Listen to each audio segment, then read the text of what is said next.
Doctor പ്രിയ മേനോൻ തൻ്റെ ക്യാബിനിലെ computer സ്ക്രീനിലേക്ക് ഉറ്റുനോക്കി. അവർക്ക് തൊട്ടടുത്ത കസേരയിൽ ലോകത്തെപ്പറ്റി ഒരുപാട് അറിയാത്ത ഭയം കലർന്ന കണ്ണുകളോടെ ഒരു കൊച്ചു മിടുക്കിയിരിപ്പുണ്ട്. പേര് മീര, പ്രായം 11. അവരുടെ സംസാരം ഇടയ്ക്ക് മുറിഞ്ഞുപോയി. മീരയുടെ കാര്യത്തിൽ ഒരു സംശയത്തിനിടയില്ല. അവൾ ഗർഭിണിയാണ്. 11 വയസ്സിൽ അമ്മയാവാൻ പോകുന്ന ഇന്ത്യയിലെ ഏറ്റവും പ്രായം കുറഞ്ഞ കുട്ടികളിൽ ഒരാൾ. മീരമോൾക്ക് പേടിയുണ്ടോ? ഡോക്ടർ ശാന്തമായി ചോദിച്ചു. മീരയുടെ കണ്ണുകൾ നിറഞ്ഞു. ആരും അറിയരുത് ഡോക്ടർ. അമ്മ അറിഞ്ഞാൽ.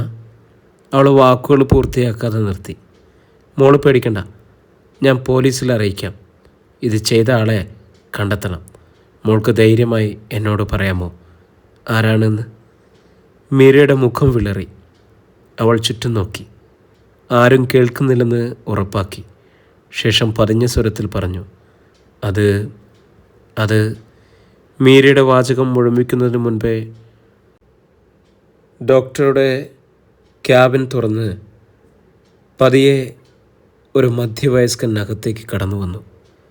മീരയുടെ അമ്മയുടെ അകന്ന ബന്ധുവാണെന്നും വീട്ടുകാര്യങ്ങളിൽ സഹായിക്കാൻ വന്നതാണെന്നും പറഞ്ഞാണ് അയാൾ വന്നത്. മീരയെ ആശുപത്രിയിൽ കൊണ്ടുവന്നതും അയാളായിരുന്നു. ഡോക്ടർ, എന്താണ് റിസൾട്ട്? അവൾക്ക് സാധാരണ പനിയല്ലേ? അയാളെ ഡോക്ടറെ നോക്കി സൗമ്യനായി ചിരിച്ചു.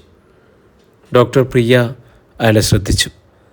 40 വയസ്സ് തോന്നിക്കുന്ന മാന്യമായ വേഷം ധരിച്ച, കണ്ടാൽ ആരും സംശയിക്കാത്ത ഒരാൾ.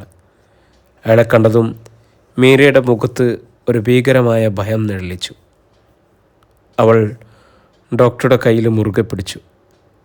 അവൾക്ക് ചെറിയ പനിയാണ്, നിങ്ങളൊന്ന് പുറത്തിരിക്കെ. ഡോക്ടർ അയാളോട് പോകാൻ ആവശ്യപ്പെട്ടു. അയാൾ കസേരയിൽ കാത്തിരിക്കാമെന്ന് പറഞ്ഞ് ഡോക്ടറുടെ മുഖത്തേക്ക് നോക്കി.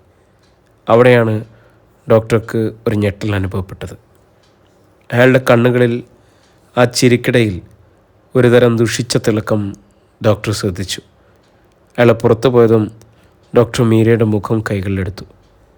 മീര, ആരാണിത് ചെയ്തതെന്ന് മോൾക്കറിയാമോ? മീര വിതുമ്പി. അതാണ് ഡോക്ടർ, അത് അമ്മാവനാണ്. ഡോക്ടർ പ്രിയയുടെ നെഞ്ചിലൂടെ ഒരു മിന്നൽ പിണർ കടന്നുപോയി. അവരുടെ പുറത്ത് കാത്തിരിക്കുന്നത് സകലരുടെയും വിശ്വാസങ്ങളിൽ നേടിയ ആ അമ്മാവൻ. മീരയെ ആശുപത്രിയിൽ കൊണ്ടുവന്ന അതേയാൾ. ഡോക്ടർ തൻ്റെ ഞെട്ടൽ മറച്ചുവെച്ച് മീരയെ സമാധാനിപ്പിച്ചു. മോള് പേടിക്കണ്ട, ആരും അറിയാതെ നമുക്ക് അയാളെ പോലീസിൽ പിടിപ്പിക്കാം. ധൈര്യമായിട്ടിരുന്നാൽ മതി. അന്ന് വൈകുന്നേരം ഒരു സാധാരണ വൈദ്യപരിശോധനയുടെ മറവിൽ ഡോക്ടർ പ്രിയ മേനോൻ അയാളെ ക്യാബിനിലേക്ക് വിളിപ്പിച്ചു. പോലീസ് യൂണിഫോമിന് പകരം സാധാരണ വസ്ത്രത്തിൽ വന്ന 2 ഉദ്യോഗസ്ഥർ ക്യാബിന് പുറത്ത് തയ്യാറെടുത്തു നിന്നു. അയാൾ ഡോക്ടറെ നോക്കി വീണ്ടും ചിരിച്ചു. ഡോക്ടർ, എന്തെങ്കിലും പ്രശ്നമുണ്ട്? അതെ, ഒരു വലിയ പ്രശ്നമുണ്ട്, ഡോക്ടർ ഗൗരവത്തോടെ പറഞ്ഞു. നിങ്ങളുടെ ആ ചിരി, അതൊരുപാട് നുണകൾ ഒളിപ്പിക്കുന്നുണ്ട്. ഡോക്ടർ ഒരു കൈയുയർത്തലിന് വാതിൽ തുറന്നു. പോലീസ് ഉദ്യോഗസ്ഥർ അയാളെ കസ്റ്റഡിയിലെടുത്തു. താൻ കുറ്റം ചെയ്ത രീതിയിൽ മാത്രമല്ല, കുറ്റം ചെയ്ത ശേഷം ഒരു രക്ഷകൻ്റെ വേഷം കെട്ടി ആശുപത്രിയിലെത്തിയതും അയാളുടെ ധൈര്യമാണ് ഡോക്ടറെ ഏറ്റവും കൂടുതൽ ഞെട്ടിച്ചത്. ഡോക്ടർ പ്രിയ മേനോൻ ആഴത്തിലൊന്ന് ശ്വാസം വിട്ടു. 11-കാരിയായ മീരയുടെ അമ്മയാകാനുള്ള യാത്ര അനിവാര്യമായിരിക്കുന്നു.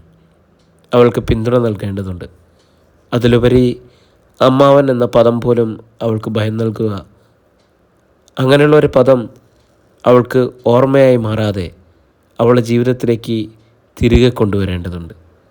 ഒരുപാട് ആലോചിച്ചുകൊണ്ട് ആ ഡോക്ടർ അങ്ങനെ ഇരുന്നു.